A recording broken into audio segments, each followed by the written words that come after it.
Ladies and gentlemen, please welcome to the stage Alderman Michelle Harris.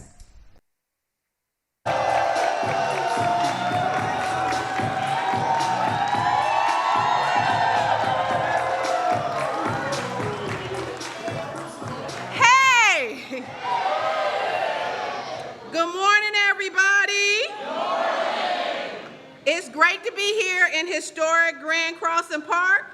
It's a place that holds real meaning in this journey. This is where JB Pritzker first launched his campaign back in 2017. And it's no coincidence that he's back here today. From day one, JB has made it clear that communities like this one wouldn't be an afterthought. They've been the heart of his agenda, and over the past 6 years, he's delivered on that promise. We have seen historic investments in education, healthcare, economic opportunities, small businesses, and infrastructure, all aimed at closing the gaps and expanding opportunities. He's governed with compassion, courage, and a commitment to equality. Whether it's leading us through a global pandemic, making Illinois a national leader in clean energy, or protecting our rights as others try to take them away. RJB has shown up, stood strong for the people of this state, especially for communities that have been overlooked so many years in Springfield. So it's only right that we return where it began, and it's all only that we keep on moving Illinois forward with a leader who puts people first.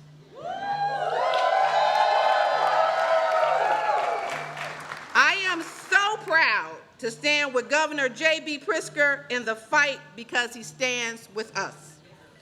Thank you, and now it's my pleasure to introduce a young man directly impacted by JB's leadership, Brandon McPherson, a wonderful young man.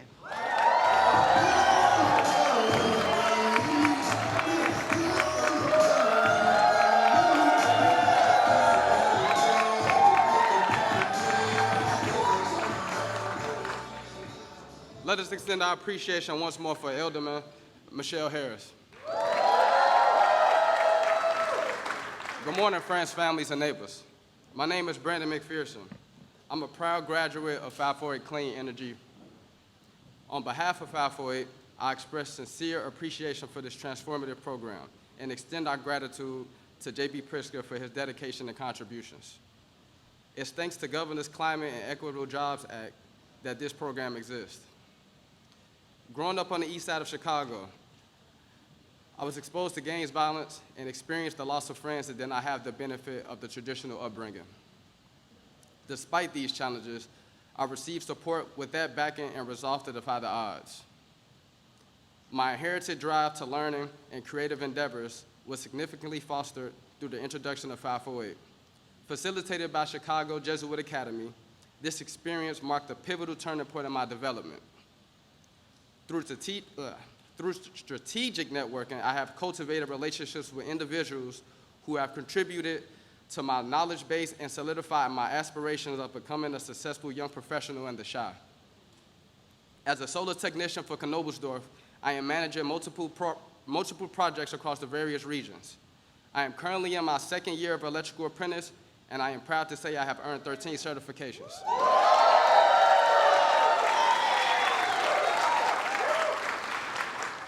Thank you.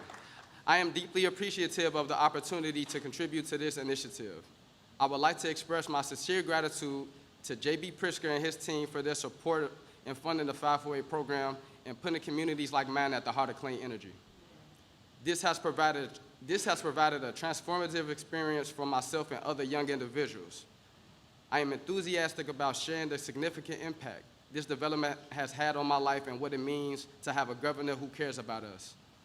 With that, please join me in welcoming Illinois Governor JB Pritzker.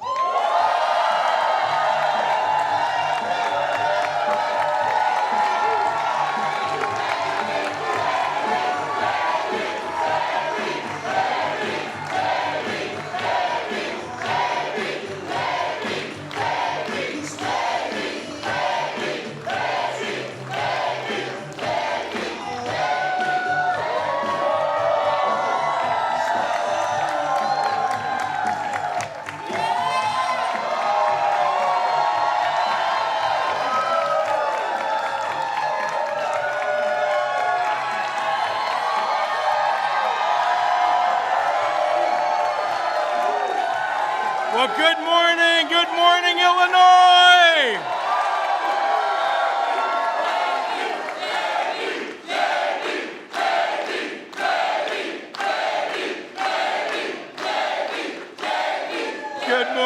Good morning, everyone. Thank you so much. Thank you so much to all of you, to Michelle, to Brandon, for their very kind introductions. You know, every experienced elected official will tell you that all good speeches begin with gratitude. Yes, sir. And I feel that today. I see so many people who are deserving of my appreciation and my everlasting thanks. And I see supporters and staff who have been with me since the very first day of my very first campaign for governor.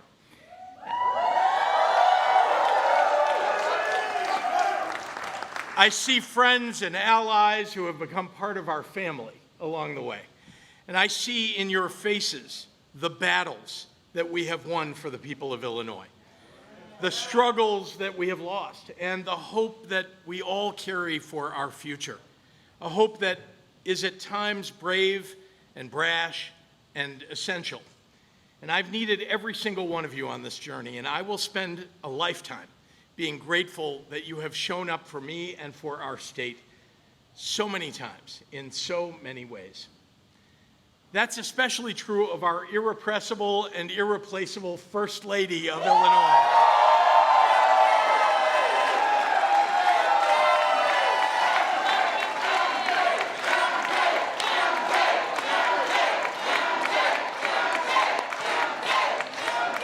From the moment that I met her 37 years ago, I started falling in love with her. And what I have learned during the many years that we've been married is that true love will continually find new roots upon which to anchor and grow.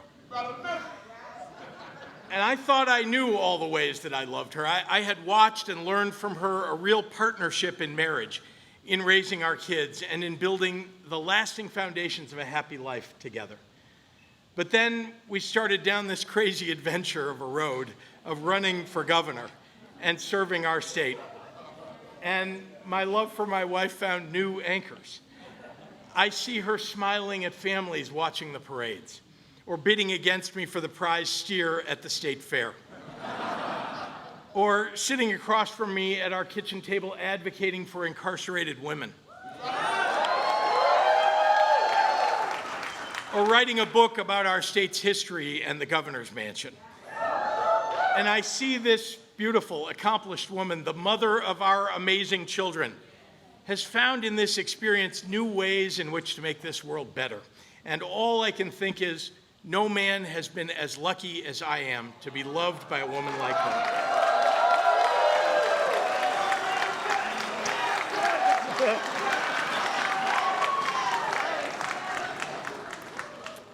There's no greater expression of our love than our two children, Teddy and Donnie. Being the children of a sitting governor is not an easy task. And after 7 years in office and more dad jokes than they can count, I love them more than ever before, in part for their willingness to share me with the people of Illinois.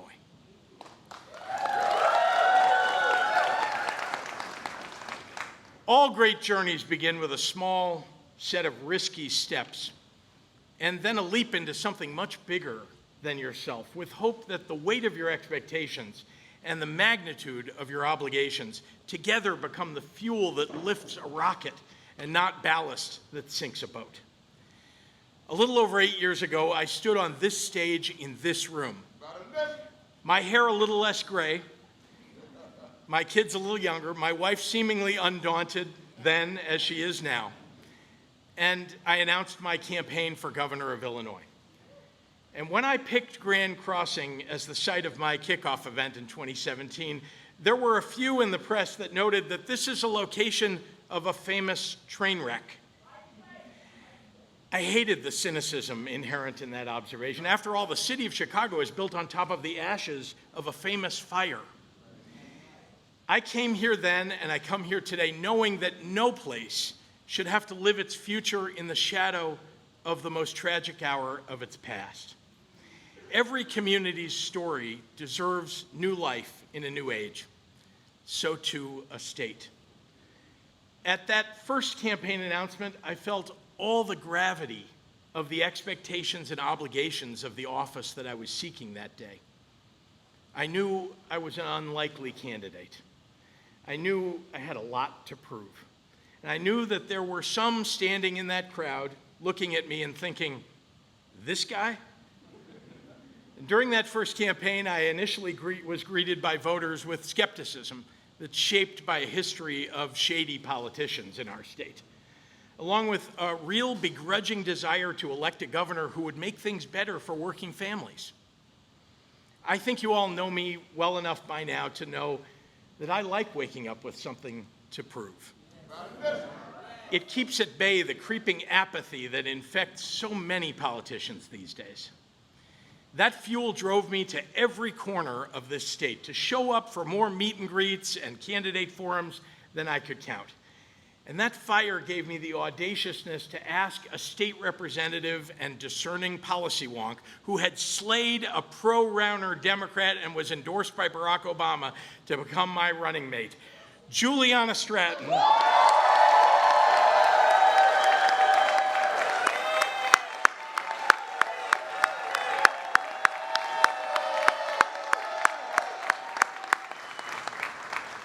Juliana Stratton is a fighter for children and working families and is now the first black lieutenant governor of the state of Illinois.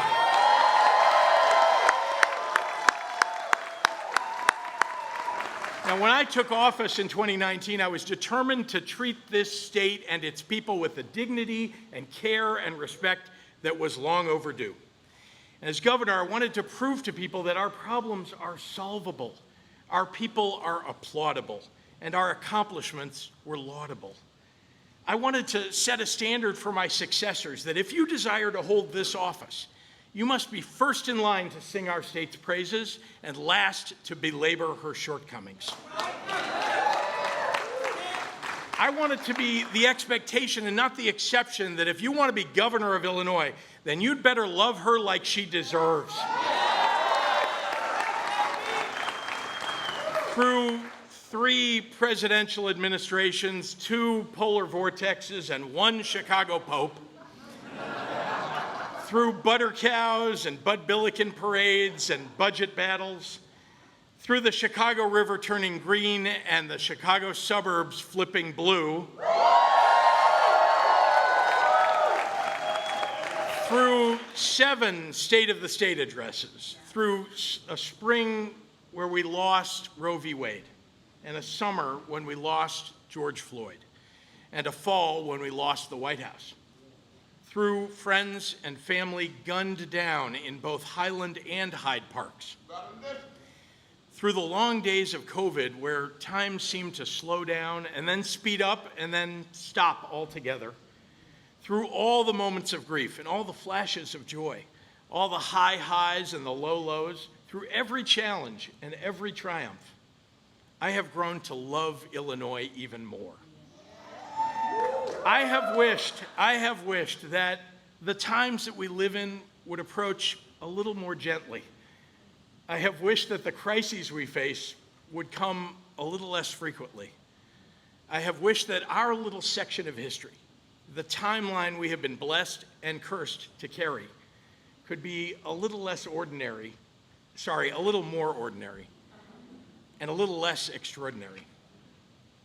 But I have never once, in the past 7 years, wished that I was not fortunate enough to be your governor.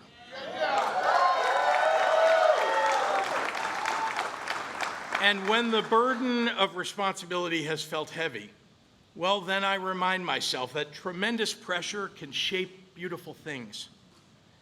When I took this stage in 2017, Illinois had gone 2 years without a budget. Our credit rating was in the tank, our citizens were in the dumps, and our checkbook was in arrears. The minimum wage was $8.25. The state's bill backlog was $16 billion, and our pension debt seemed overwhelming. Our roads and bridges were crumbling. Voting rights, LGBTQ rights, reproductive rights, and human rights were all at risk. We had political leadership that seemed to delight in putting Illinois down to get ahead.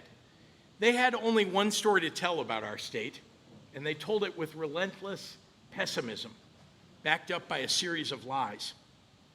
I knew our story could be different when we removed those who pretended their prophecies of misfortune were foreordained as opposed to self-fulfilling. And I was right. I have spent 7 years immersed in the minutiae of state government. I relentlessly dived deep into our state budget and our pensions, diligently examined our state's capital needs, and closely scrutinized our state agencies. And I talked to Springfield's old hats and its newcomers. I spent many hours walking the main streets of our small towns and the trails of our state parks. I sat down with the owners of big businesses and small businesses. I learned how to positively impact the sausage making in Springfield. I became a student, an outsider, observing all things Illinois. And what I found was not irreversible injury, but rather unforgivable neglect. The good news is neglect can be fixed. We proved it. We took 2 years of no state budget and transformed it into 7 years of balanced ones.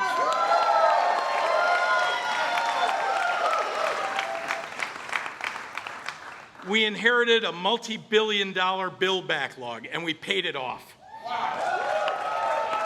We turned 21 credit downgrades into 9 credit upgrades. We took an $8.25 minimum wage and raised it to $15. We saw our infrastructure crumbling, and we got to work fixing it. We took a state that forgot how to do economic development and built a white-glove business attraction team that delivers jobs. We needed to fight climate change by building more renewable energy, so we went to work to triple it.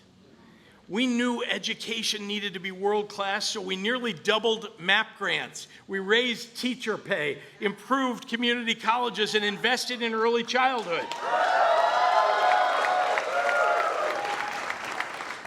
We saw health insurance companies and pharmacy benefit managers taking advantage of Illinoisans, so we became champions for healthcare reform and reduced prescription drug prices. We needed to protect reproductive rights, and LGBTQ rights, and labor rights, and voting rights, so we accomplished all of that. We needed to right old wrongs, so we legalized and decriminalized marijuana. We needed to fight violent crime, so we hired more police and invested in violence prevention. We needed to ban assault weapons. So you know what we did? We banned assault weapons. We needed to rewrite our story. So we did. We became something new, even while we honored what was old. We reminded everyone that wonderful things have grown in the ruins of train crashes and great fires, that significant wreckage can often spawn significant reinvention. Our quantum campus rises where U.S. Steel once fell. Rivian is expanding where Mitsubishi once closed. The Thompson Center is now home to Google. The seeds of success have taken root. When I was first elected, I told you that I was prepared to be a happy warrior on behalf of our state, even if it meant going it alone. I suited up to face the carnival barkers and the misery spelunkers and doom grifters. I handed out optimism like a shot of Malort, as a swift jolt to the heart. But it turns out that Illinoisans of all shapes, races, sizes, backgrounds, sports allegiances, professions, and political persuasions were ready to be happy warriors too. Sometime over the last 7 years, I looked up and realized I was surrounded by an army. There is power in saying out loud, the story of Illinois is not set in stone. We can rewrite it when we choose. And we should justifiably feel proud of who we are. where we come from, and where we are trying to go. I ran for governor in 2018 to change our story. I ran for governor in 2022 to keep telling our story. And I am running for governor in 2026 to protect our story.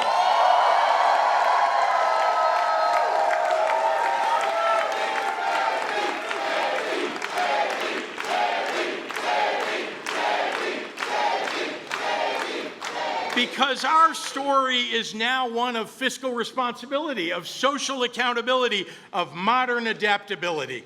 Our story values love over hate, courage over fear, kindness over cruelty.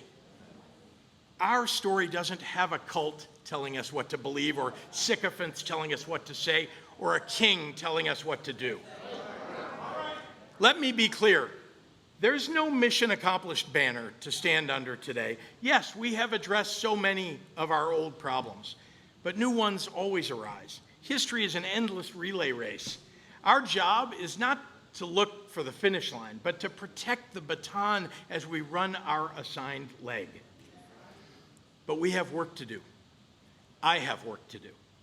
We laid a fresh foundation down over an old crumbling house, and now we must build a new and stronger structure, because earthquakes are coming.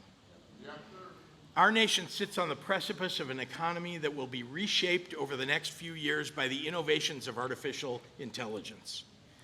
And while there will be many ways in which AI makes us better and healthier and more efficient as a society, it will also require us to reform our education system to meet the future of work.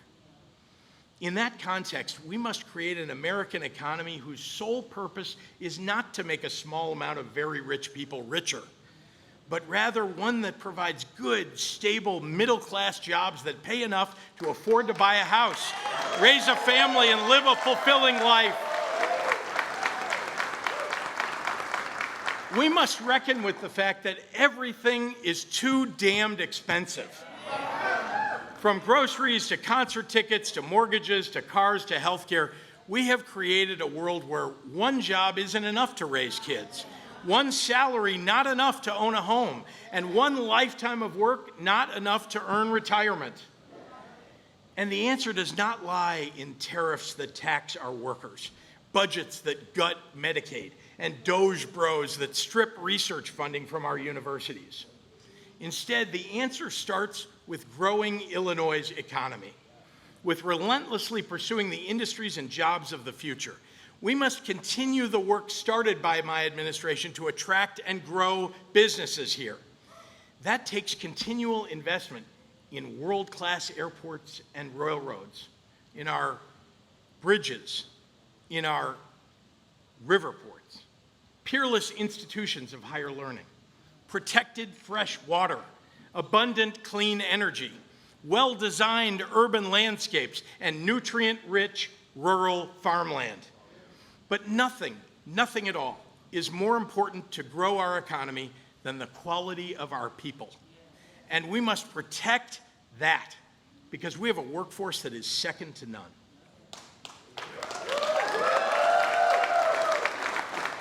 We have built a state that protects basic freedom, that guards people's privacy, allows teachers to teach uncensored history, and doctors to treat patients without threat of jail, that gives women control of their own bodies, that permits private companies to create diverse, strong, inclusive teams because they know that's what will allow them to grow. The workers of today and tomorrow choose Illinois because we built an iron wall around their freedoms, and because we told the fascist freak show fanatics to run their experiments on ending democracy somewhere else.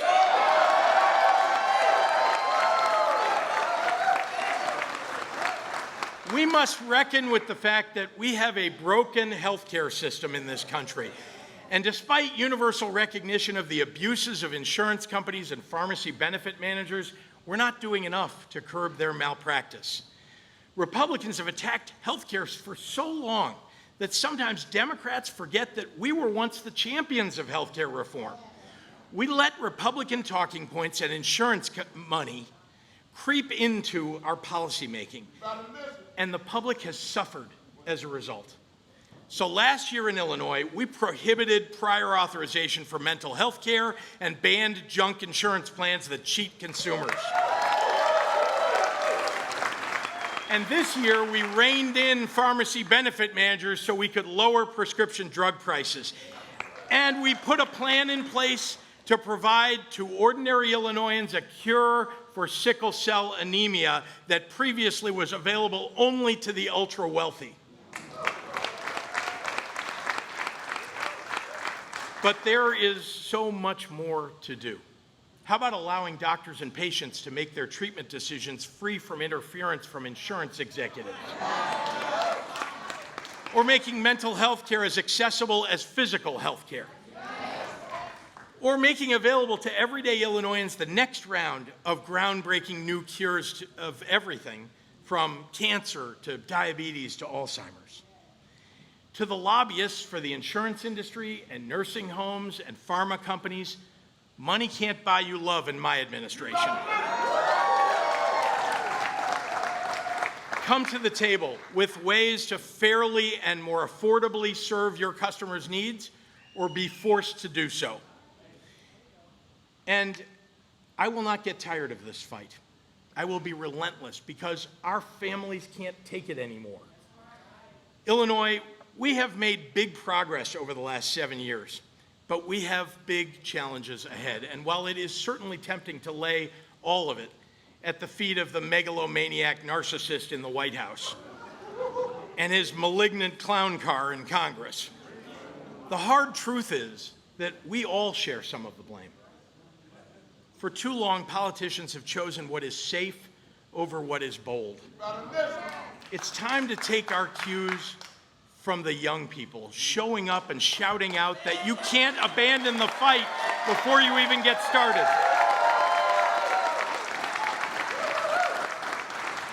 Fear of failure is not an excuse to never even try. We have remained tethered to past policy accomplishments and weighed down by past policy failures. We are too unwilling to embrace the vision and drive and energy of new leaders when our old ones refuse to adapt. Change must and will come. But our morals, our values, ought never be as thin as the paper on which we print our polls. If you stood up for diversity, equity, and inclusion when it was easy, then you'd better be standing up for it now when it's hard.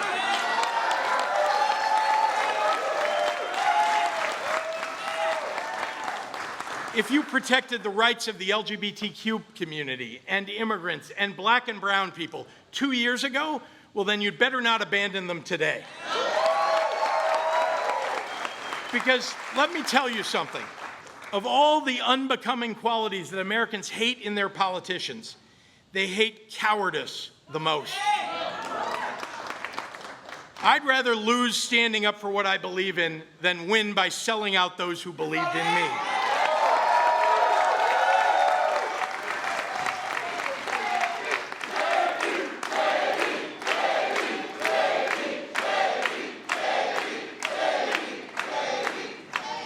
And I'll reserve my disgust not for the most vulnerable people in our society, but for the politicians and the talking heads who would sacrifice them on the altar of their own ambitions. Frankly, this country was better off when we evaluated politicians based on the quality of their governing rather than the quality of their tweets. And I would remind those who embrace a political brand that eschews kindness that no government in history that centered itself in cruelty has been remembered kindly. Who I am and what I stand for is not a bit. I don't really care what the DC dinner circuit thinks about my unabashed defense of democracy and courage and kindness. My convictions were forged right here with you, and they stand in service to Illinoisans. This state and its people helped shape this country. And the last time we faced an existential threat to our nation, it was a son of Illinois who kept us together. What an honor. I mean, what a privilege it has been to hold a job where my highest obligation, my greatest responsibility, is to love this place I call home. There are no greener pastures than those of the Prairie State. There are no greater people than those of the land of Lincoln. No greater fight than the one to protect the working families here. I've often ended my speeches with one impassioned question. You've heard it before. One plea to the soul of our state. And as I embark on a campaign to keep Illinois moving forward, I ask you that question once again.